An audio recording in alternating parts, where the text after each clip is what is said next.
Halo, selamat pagi. Kembali lagi di channel DCU. Kita melanjutkan materi operasi teknik kimia 1 dengan materi vapor liquid separation process.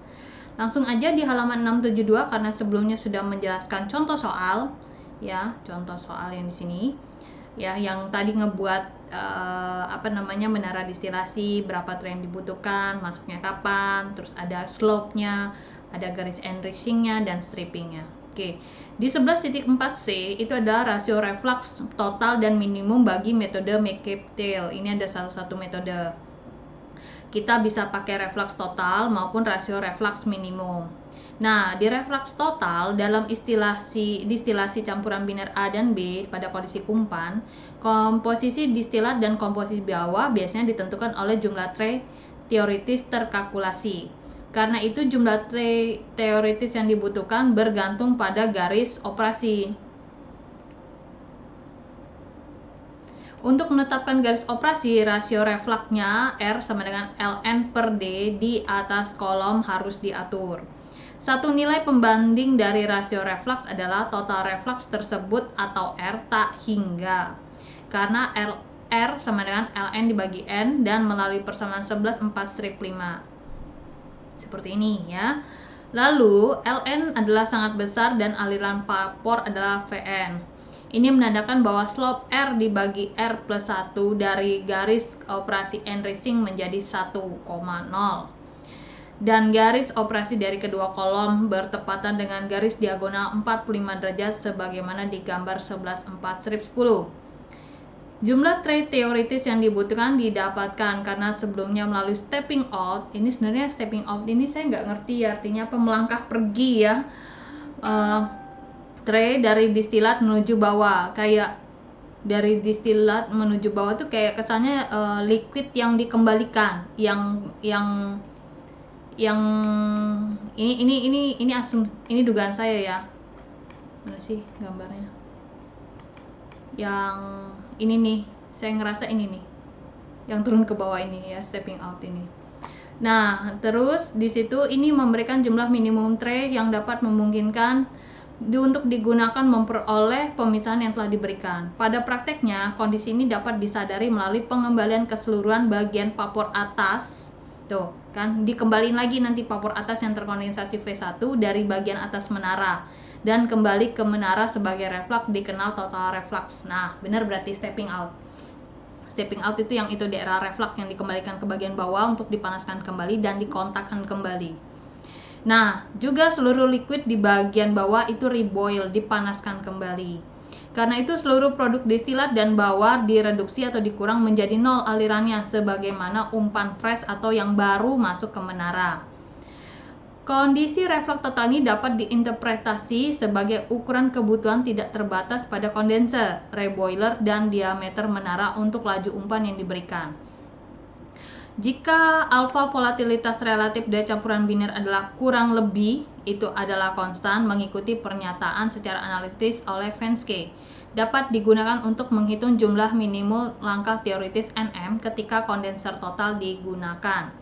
Ini persamaannya ya, untuk mencari jumlah minimum langkah teoritis NM ya ceritanya. Oke, masuk ke halaman selanjutnya. Ini dia gambarnya ya. Jadi yang 14/10 ini dengan reflux total ya, dan jumlah total. Kalau reflux total berarti tidak ada gambar key line ya, tidak ada sudut di sini. Ini saya ininya aja ya, saya merahkan ya sebagai bentuk penegasan. Oke, jadi bisa membedakan ya gambar yang sebelumnya itu kan dia pakai ada key line di situ. Jadi kalau di sini pakai reflux ya. Nah, untuk variasi kecil di alfa rata-rata adalah alfa 1 dikali alfa W dipangkatkan setengah atau diakarkan, di mana alfa 1 adalah volatilitas relatif dari vapor yang melimpah dan alfa W adalah volatilitas relatif dari liquid bawah.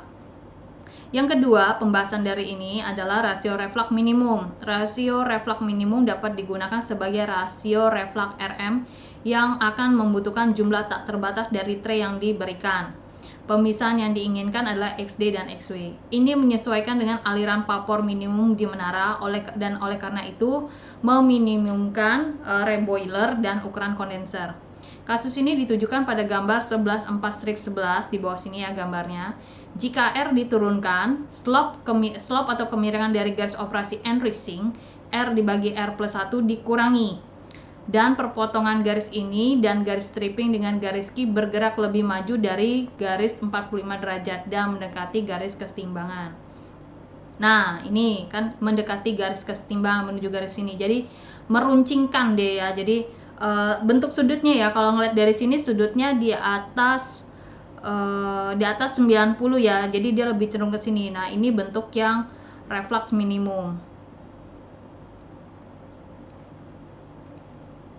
Jadi sudah ini ya, sudah bisa ngebedain ya. Yang tadi kan sebelumnya ada reflux, kalau yang atas reflux total, yang ini reflux minimum. Lihat sudutnya di sini. Ya, jadi akan nanti di sini besar, makin kecil, nanti besar lagi ke sini ya, kurang lebih. Kalau ini jadinya kan traynya banyak banget dan juga bukan banyak banget ya, banyak ya maksudnya. Tadi kan dia juga bilang akan membutuhkan jumlah tak terbatas dari tray di sini kan. Nah, karena yang di sini nih jadinya ya. Oke, terus juga ada titik jepit di sini kayak titik temu ya, pinch point di situ ya. Oke, lanjut lagi ke halaman selanjutnya. Sini mana nih ya. Sebagai hasil sejumlah mohon maaf ya, sebentar. Sejumlah langkah dibutuhkan untuk memberikan XD yang fix dan XW yang meningkat. Berarti kalau XW berarti liquid di bagian bawah jadi lebih banyak ya. Kan karena refluxnya dikembalikan, seperti reflux memang dikembalikan maksudnya ya. Ketika dua garis operasi menyentuh garis kesetimbangan, sebuah titik pinch ketika Y aksen dan X aksen terjadi, di mana jumlah langkah yang dibutuhkan menjadi tidak terbatas. Slope atau kemiringan garis operasi dari N-rising adalah sebagaimana tertera di gambar 11.4 strip 11 karena garis melewati titik X aksen dan Y aksen dan XD adalah Y sama dengan XD. Nah, ini bisa kamu pakai seperti ini rumusnya ya. Di beberapa kasus di mana garis kesetimbangan memiliki titik belok yang ditunjukkan pada gambar 11.4/12. Garis operasi ketika reflux minimum akan bergaris singgung dengan garis kesetimbangan. Oke, masuk poin yang ketiga, operasi dan rasio reflux minimum.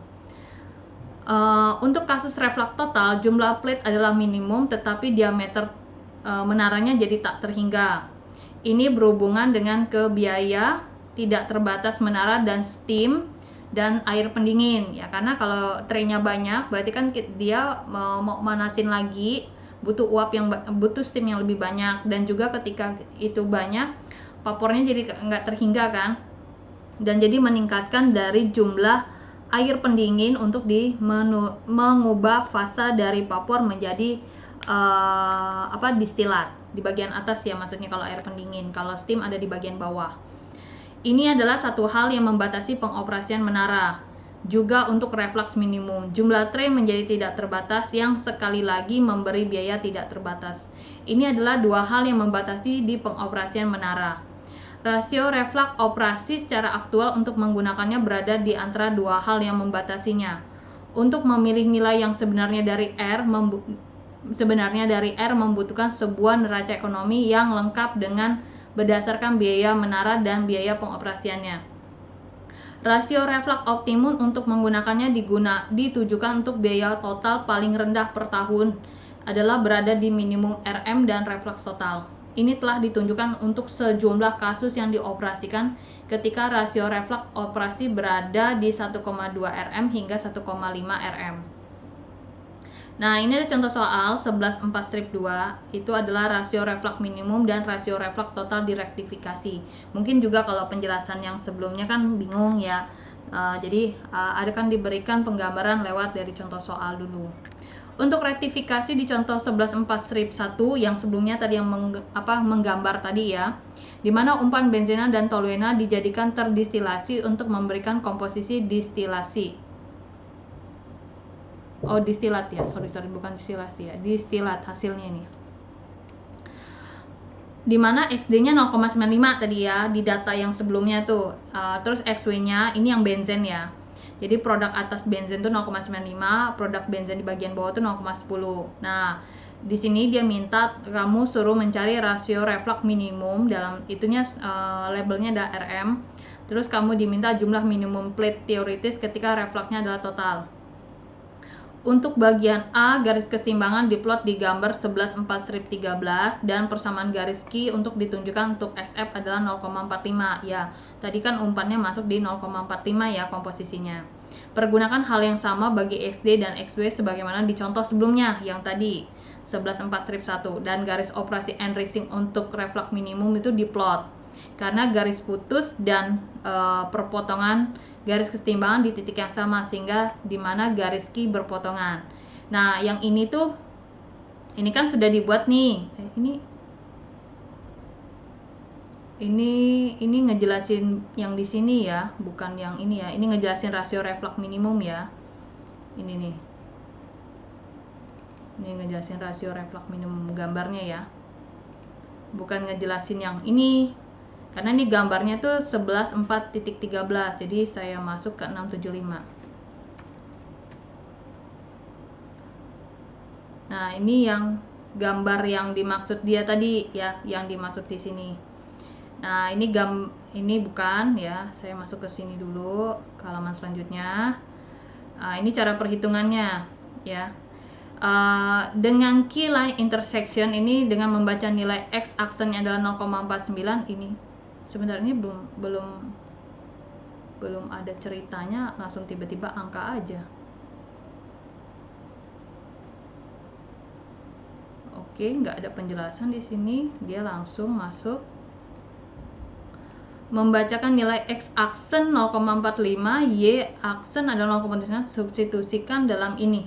Dapat dari mana dia? X aksen 0,49 ini lewat gambar kah? Y aksennya dapat dari mana nih? Y aksen. Oh, dari sini RM XD, tapi sini belum ada ya.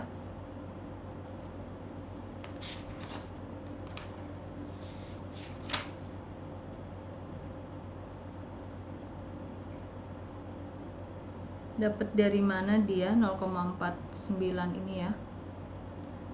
Wow.